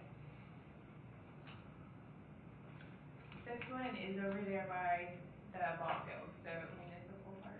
Where the little. Where we move the fitness Right, equipment. so you'll see the white area from the aerial there is where the fitness equipment. Not a bad spot See, either. I think that's That's not a bad spot either. Mhm. How much This one- field do you have to have? Because I know it's got a little bit of slope there, but that upper part may not be a lot of Right, so field. you can kind of see the shading in the area where the slope begins. Yeah, So I tried to stay off that, which is why it was limited to 3. actually, that's And a there's good parking. spot, and it's a It's good. right off the It's in the greenway. park, it's, yeah, I like that. out of the options, I like that the best. It's less, I like but for now, it's giving them 3 Yeah. more courts. And the next thing Well, you I'll go get to into Byram. it later, but, like I did like a facility inventory and like a facility needs assessment based on like performance review from NRPA, and, you don't need that many pickleball courts based on national trends. Now, of course, that's increasing, but I think with having a plan for 3 there and then the future and Byram Park, I think that. And then we have the indoors also, so I mean, Yeah, Yeah, I think that means, I think 3 is fine. I think you're Yeah. gonna get a lot of. I'm not saying it's Oxide. perfect, but. People are rent. I like that. I like this spot. I like this. It's got everything, you got parking. And then if they're ever, I mean, and there's a restroom down the hill, Down the hill that's been remodeled. right? Mm-hmm. Yeah, I like that. So the next one goes into the Byram. This is the overall plan. I think you guys have seen this before, it's just been a while. The one thing I did change was, there was a farmer's market where I have the aquatic center now that I split across the parking lot. And again, as a mom, I was thinking like, I don't wanna put the pool across and have the kids walking from the parking lot Yeah. across the main drive to get into the pool area.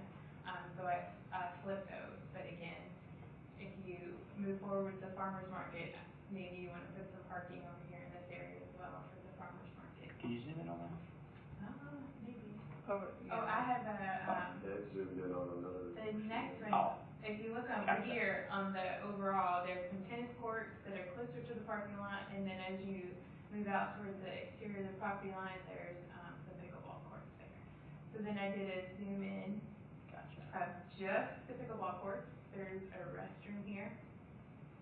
And then for the parking, if you were just building pickleball courts and you didn't wanna construct the full parking lot, you would need the main entrance drive and for it to come around, and you would just need this first parking aisle.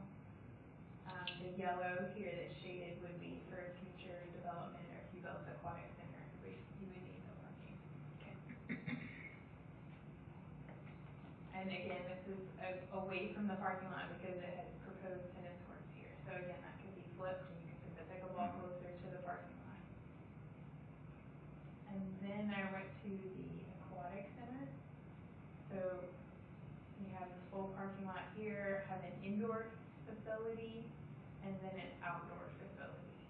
And I think there was some mention, and maybe you wanted to build the outdoor facility first, and then have the indoor facility, or maybe there would be no indoor facility. Opposite. They're both Yeah. shown, but, Yeah, I think we would want the. Just the first. indoor. Yeah. The indoor Yeah, first. the employees for sure. Yeah, So we can use it, Year get more round. use out of it. yeah, I agree. I did go visit the Gallatin Aquatic Center and talk to the aquatic director, and he was very nice and talked to me for a long time and walked me around, and I've got lots of pictures if anyone ever wants to see any of them, and found out some things that they really liked that they had and things that they would probably do different if they did it again. One of the things they said was the indoor pool is grounded, so that they can still, it's still operational. During a light, during a storm. The, Yeah.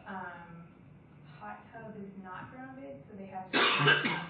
So they do have a hot tub and a sauna in their indoor facility, and they said the hot tub and the sauna they would definitely recommend. But if they did that again, they would probably ground the hot tub so that it could continue to be used.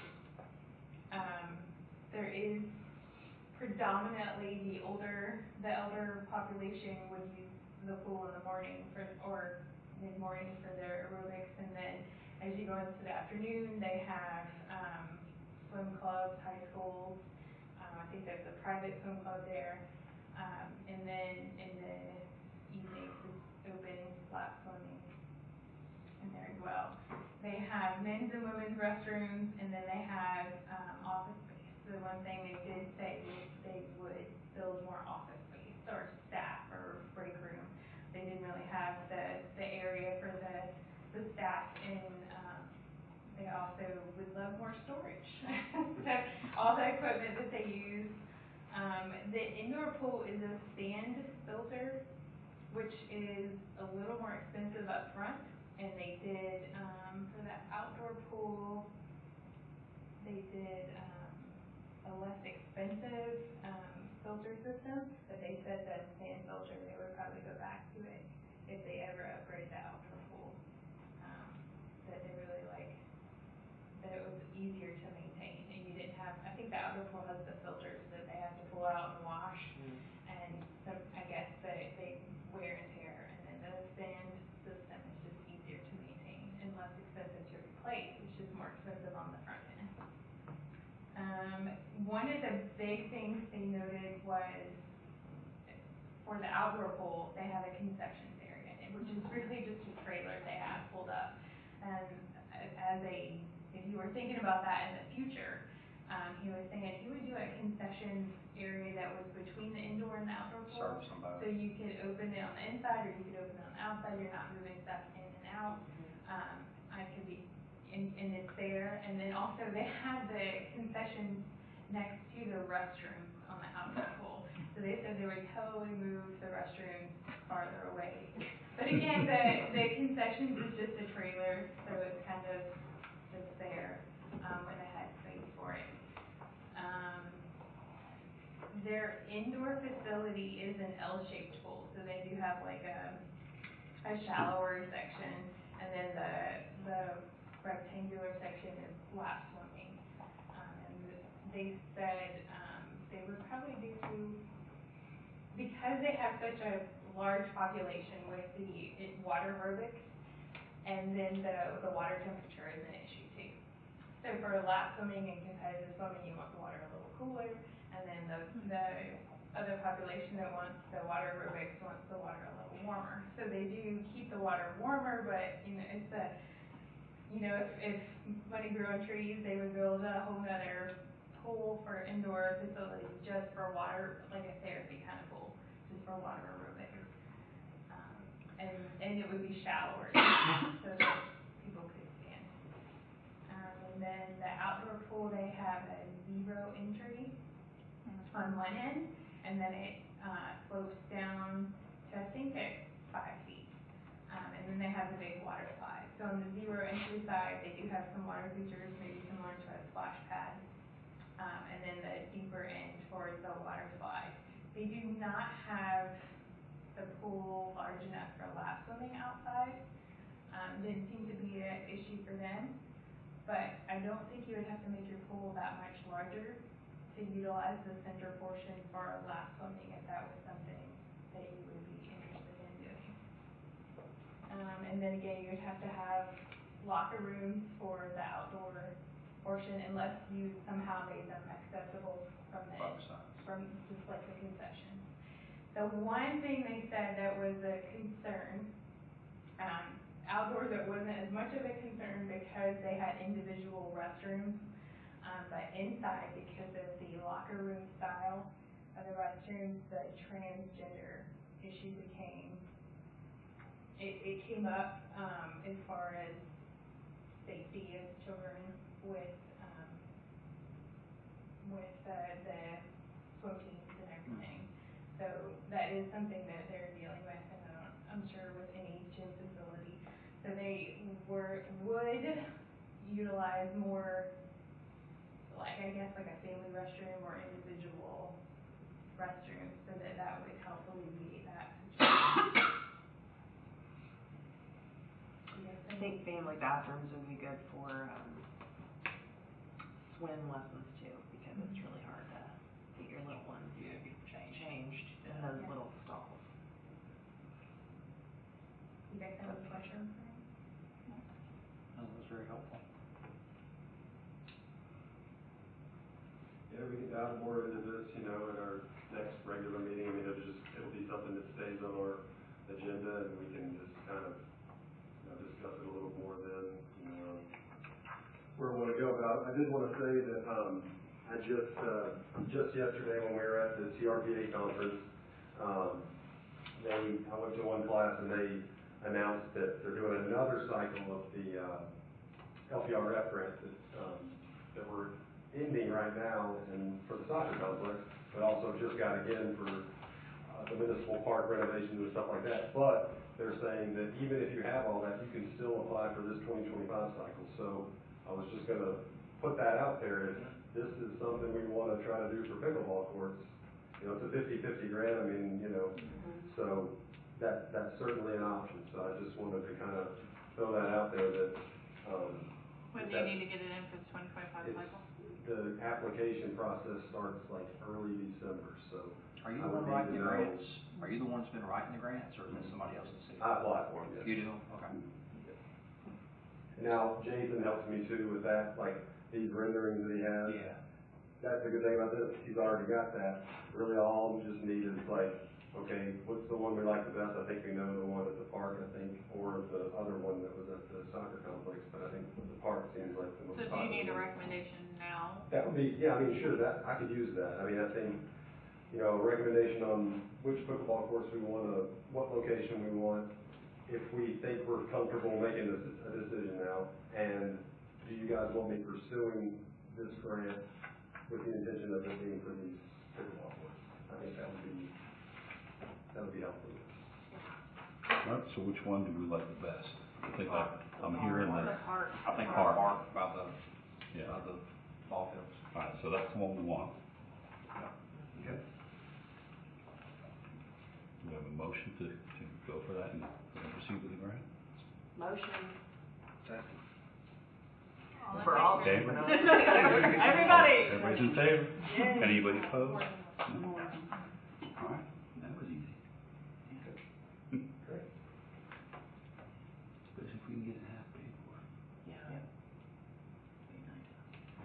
All right, I know we're here a while, I'm going to try my best.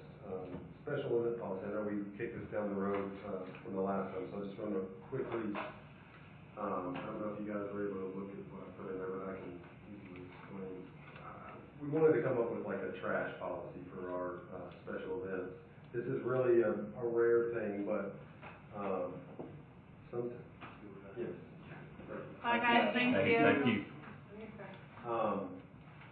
But we do have some big events that go on in our parks, and I anticipate more of those happening as we continue to grow.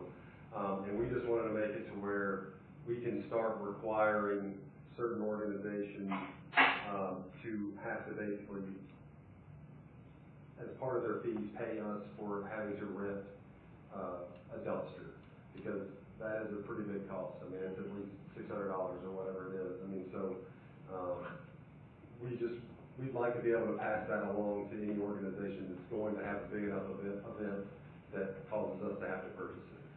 And so, and we wanna leave it up to us and not to them, because I know if they fill out a special event application and we say, if you have 500 people, then automatically that means you have to have a dumpster, well, then they're gonna just say we have 490 people. Right. And Yeah. so we just wanna make it based on our discretion, and so that's the way that this policy is written up.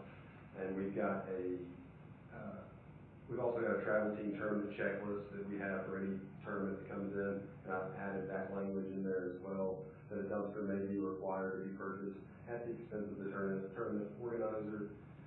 This will be determined at the sole discretion of the Parks Department.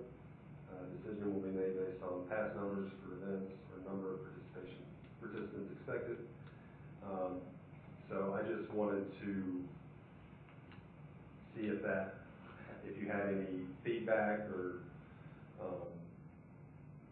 So does that mean like even like spring baseball, since, the only event that I can think of that any of the leagues do, well, there's maybe a couple. So there's the Warrior Bowl.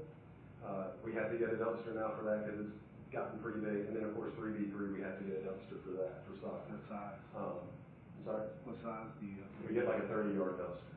Yeah. So it's a pretty large dumpster, and they fill it up. And they fill it up, yeah. So, I mean, it's almost coming over the top sometimes. Yep. So, but then of course, if we ever have a big travel tournament or like that softball tournament that we have for like around Halloween, we didn't need it this time because they only use 4 fields, but if they use the entire park, I mean, we may have to get one for that. So, I mean, there's other tournaments like that could happen that we would require that for, so. I think it's better to protect yourself if it's, you know, and it really depends on the event. If it's some weird event where they got styrofoam, I mean, all of a sudden it fills up, or just even Right. the plastic bottles. I wish we had a better way to recycle. And just a little context on this too, see, we used to, the Public Works Department used to just put one over there for us. Yeah, that's what I'm at.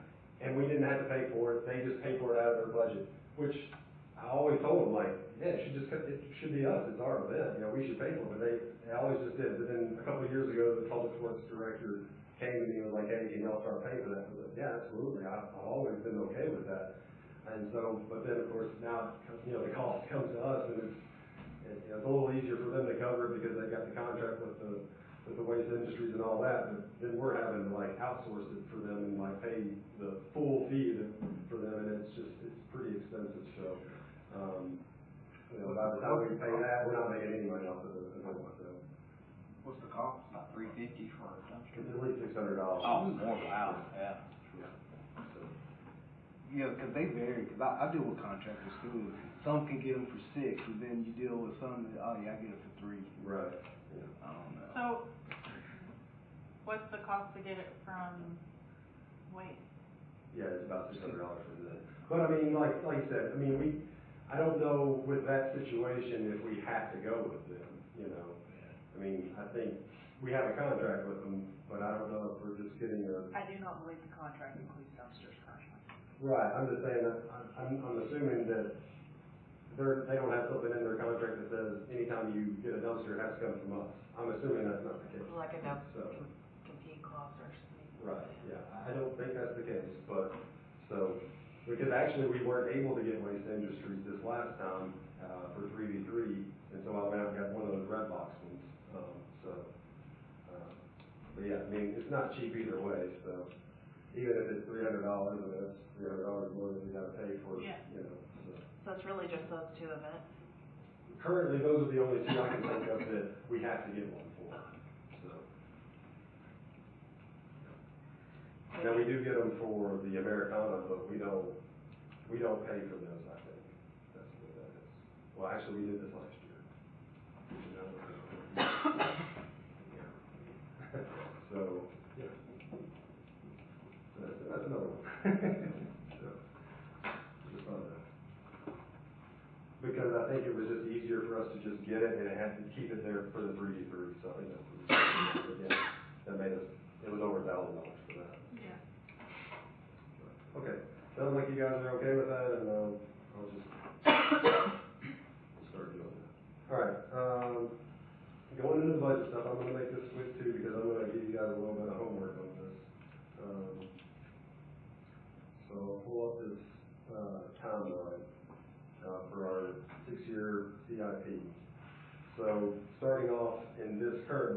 just wanted to show how things changed,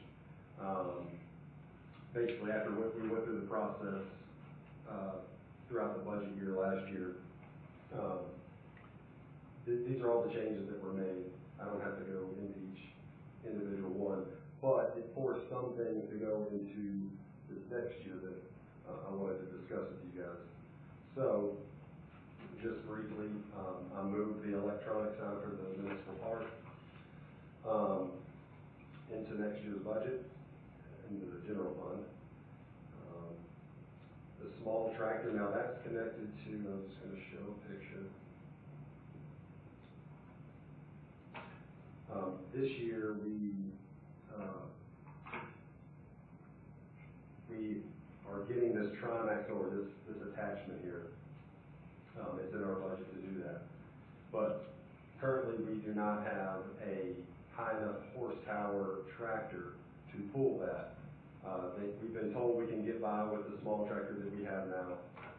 But when I explained this during the budget process last year, I had said we'll have to purchase a small tractor for this in the next budget year. So that's what this is in reference to help with the Trimax mower. And if you don't know what the Trimax mower is, it's basically taking the place of all of our real mowers. So it can basically real mow like basically 3 times the amount of space that a regular real mower can do. So it's going to save us time and resources and stuff. So that was the intention behind doing that.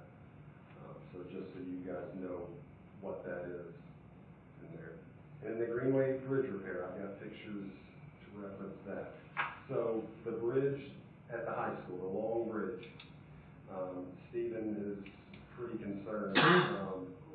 This is how it's washing out underneath the pillar that's under there. I've got a little wider view of it. It's hard to get a good picture, but you can kind of see how it's eroding underneath. Anytime the creek gets up pretty big, it's eroding it more and more. And so we're just a little concerned with that. And so I had somebody last year come out, give us a price, and it was like $30,000 to do everything that would be required to. And actually Jason with CSR today had a person come out and evaluate it and give us a recommendation on how to remediate this problem. So that's what that is. And then asphalt maintenance, that is something that's going to be in our budget pretty much every year. But this particular portion would be to do the next section of the Greenway, just as far as the $100,000 would get us, which is not much nowadays. But and I can always up that based on, if we can save some money on some other projects and stuff like that.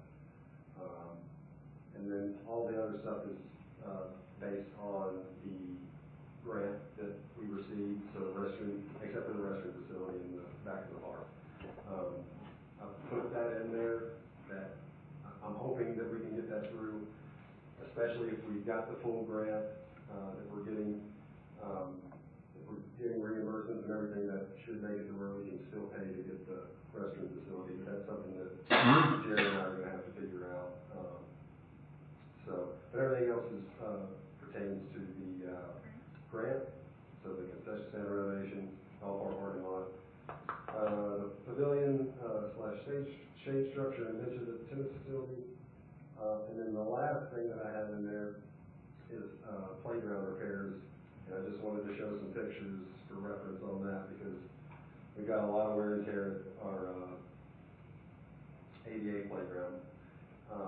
That's around the center feature. Now this, we think we can remediate a little more immediately because we can put some mats around it, which even if we repair all this stuff, we need to put mats around it going forward. But you can just kind of see some tears in between the two sections, just some other stuff. So they're going to come in and like proof roll it and all that kind of stuff. But the cost for that is like $20,000 for them to fix all the stuff that's in there. So that is what that is referenced. And actually we've got a little tear over at the splash pad playground as well. So we would want to fix that during that process. And then in the Parks and Impact Fee Fund, got the pickleball courts in there. This was me basing it off if we did it where we were thinking, doing 3 courts, $150. The average is like $45,000 per court is what that one. But that's not It the may need to be more, lights, I think not the. we should have plenty, and once I get a price from Jason, I will update this. But we should have enough in the impact fee fund to cover it no matter what. And so if we're getting away from not doing Northwoods, then we'll have money in there to make some improvements in there. Which I have gotten, a couple of people have emailed us about Northwoods, you know, wondering if we're gonna make some updates to the playground and stuff like that, which I've told them that I've got money in there. We've already had a playground rep come out and talk to us about some options for out there, so, but I've kind of been waiting to see how this went with, you know, the pickleball portion of it, so. I think if we're good with not going over there and going to the park, then I can start putting more money into that and making improvements, so. More money into Northwoods Park?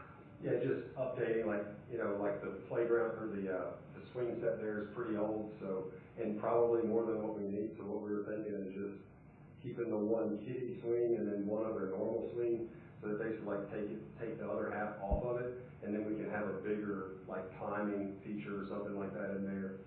The slide is pretty new, and so, but that would be pretty much it, this year, if we did that, so. Is it something that we have to do this year, or is it? I mean, we've got the money in there to do that. I mean, I did budget money for it.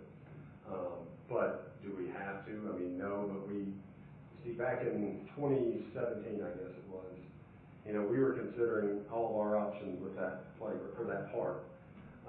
And so we did like a survey of the community there, and we were shocked at the response we got. I mean, people are really passionate about that There's park. people in that park all the time. Yeah, I mean, And it's not like 20 people, but it's like, there's always somebody hanging out, somebody sitting on the swing, there's always bicycles, because I live around the corner, we cut through there, and there seems to be always people there. Some people that walk in that neighborhood just kind of go through there, it's kind of weird. I think, Yeah, so we I made think a- my issue has always been, it's the only neighborhood park we Yeah. service. Yeah. I think that is crazy. Well, it's because that whole, the way it happened with the developer. Right, But we did take half the park and make it drainage overflow. right, I mean, So I understand we would have that had to too. buy it anyway and probably do that. But we, so. at that time, you know, we tried to tell the citizens that were in there that like, hey, we'll try to make a commitment to putting a little bit of money into this each year. It's not much, it's just like, you know, like I said, $5,000 that we have in there, just to make any kind of little improvements or whatever. And there's been 2 or 3 years we've skipped it, we haven't done Right, but we anything. mow it, we maintain it, Yeah. yeah. And we've added the pavilion, we added the sidewalk that connected all the way around it. The slide feature we did a few years ago, we tried to put a little spinner feature in there and it broke, I guess it was too cheap or something, but it broke, and so that's why we've had a couple people ask this year, like, hey, are you gonna put anything else out there? It's just slide and swing, and yeah, we have money. Well, we have a big theme park here. Yeah. Yeah. Because I think at one time, we had even had with the board years ago, we talked about having what we call dot parks. Like, we wanted more smaller parks in different areas to kind of let people disperse instead of all heading to like the one main Yeah. park. And so when it came up and it was like, hey, they're gonna give this back to us, but then we have to maintain it, it was like, hey, that could be our dot park to kind of figure it out. So, but it's weird, it's just. But it's the only dot park we got. Yeah. Yeah. If Well, we I had think- more, it would be. Yeah, I think it's, now what happens is all the parks we're forcing through the developments, I think, to make them put them in, Yeah. which is great. But that was one that was one of the big neighborhoods that the developer kind of did his thing. And it was either leave it and, I mean, to be honest, we took half of it for drainage. I get all that, Really, about 3/4 of it. it just, We got a cemetery too, and I don't know how many other I cities know. run a cemetery, I know. so I mean, I'm not let's even give sure it it's our back. cemetery. Right, we did. Let's give it back. Yeah, where are we at with that? I'm not sure on that one. I'm not even sure it's ours. Yeah. Yeah. We're maintaining it. But, yeah, I don't know. I'd have no problem if it wasn't ours. I know. One of your many things you have to deal with. Yeah. But, all right, so what I was gonna ask you guys on this, so put down some, notes on this. So I guess I would like, confirmation from this board that these projects in next year's budget align with their current needs. And if I have that, I'd like to assign for you guys to, in the next regular, meeting in January, like rank all of these projects by per fund first. So like if you just go through general fund and just 1, 2, 3 in the general fund, rank those.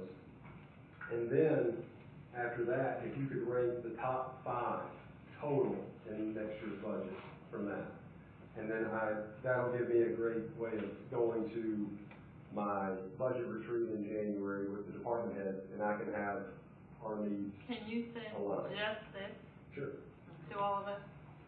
And just give it to us with an explanation that you want us to rank them individually in each category, along with an overall top 5. Yeah. Gotcha. And give us a due date. Yes. Yes, sir.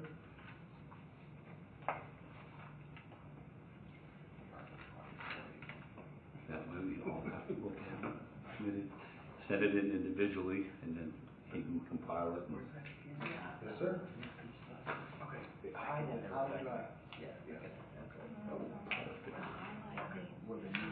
Yeah, the newer part. All right, Kevin, you have some of this stuff highlighted. What does the highlight versus no highlight mean? So the highlighted stuff is just the changes that were made. Okay, That's all that's in reference to, like I crossed some stuff out because like the Trimax mower, like for example, that was moved into impacted. So that's just, any change that was made, I just tried to highlight what that was. okay. So. And so like the highlighted stuff that's in like next year's budget, like the Greenway Bridge repair, that wasn't in there originally. I added that in there, so that was a change that I made to the 6-year CIP. And so, and then I took out the field aid renovation in next year because we were gonna get it all done this year. Right, and do you highlight, or can you highlight anything that's attached to the LPRF grant or anything else so that we know where there's matching funds? I like that.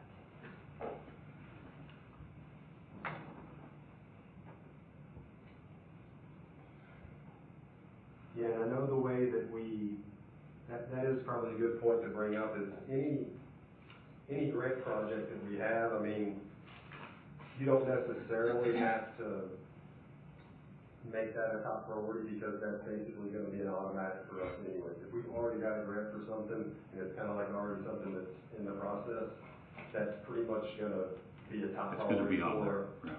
Yes, The budget. so, Okay, yes, but it'd be nice to know that so that we could prioritize other things if we needed to. yes. And it's gonna get a higher rating on the way that we, when we rank things with the board and through the department heads, because anything that's connected to the grant, gets a higher rating and stuff, so. Because we have like a matrix score, and so that score is gonna automatically be higher because it's connected to a grant, so. All right. Any other questions on that? All right, I'll leave the rest up to you guys, how, if you wanna dig into this and how much, but I know Jana had requested the meeting frequency to be added to that, so I'll leave that up to you guys. So I think maybe we can move the meeting frequency to our special Okay. study session, because I think it's gonna be more around that. Okay. And then if you can send just the affiliate league contract to just me. Okay. I wanna look at them, cause I wanna make sure that they're all the same across the board.